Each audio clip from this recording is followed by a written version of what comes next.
دیکھو، اللہ تمہیں یہاں تک اس لیے نہیں لایا تاکہ تم مایوس ہو کر ہمت ہار جاؤ۔ تمہیں کیا لگتا ہے کہ تم آج جہاں ہو وہاں بے وجہ ہو؟ تم خود یہاں تک نہیں پہنچے ہو بلکہ تمہیں یہاں تک لایا گیا ہے۔ تم نے بے شمار تکلیف آج اس مقام تک پہنچنے کے لیے برداشت کی ہیں۔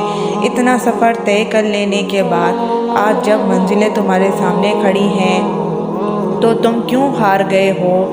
اتنے کٹھن صبر کے بعد اب جب حوصلہ ملنے کا وقت ہے تو کیوں راستے میں ٹھہر گئے ہو؟ اٹھو، اب تو سفر ختم ہونے کو ہے۔ اب تو منزل کی نہیں بلکہ منزلیں تمہاری منتظر ہیں۔ اب تمہیں موضوع کا نہیں بلکہ موضوع کو تمہارا انتظار ہے۔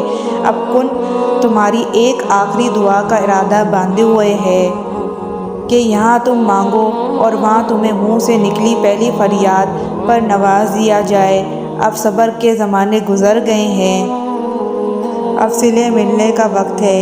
اب بات سسکنے کی نہیں رہی، اب قبولیت کا وقت ہے۔ اب مصافحتیں ختم ہونے کو ہیں۔ اب آنسوؤں کے مسکراہٹوں میں بدلنے کا وقت ہے، کسی اور کا نہیں۔ اب یہ تمہارا وقت ہے۔ ہزاروں مایوس لوگوں میں سے دعا کی توفیق دی ہے۔ تو پھر وہ کیسے تمہاری دعا کو رد کر سکتا ہے؟ جس نے دعا کا حکم دیا ہے اس نے قبولیت کا بھی تو وعدہ کر رکھا ہے۔ تو پھر اس کو منا لو یقین پہ اور اس کو اپنی راضی میں راضی کر لو۔ اگر اس نے راضی نہ ہونا ہوتا تو وہ تمہیں کبھی بھی منانے کا اشارہ نہ دیتا، اور یقیناً تمہیں وہ سب دینے والا ہے جس کے لیے تم راتوں کو اٹھ کر رویا کرتے تھے۔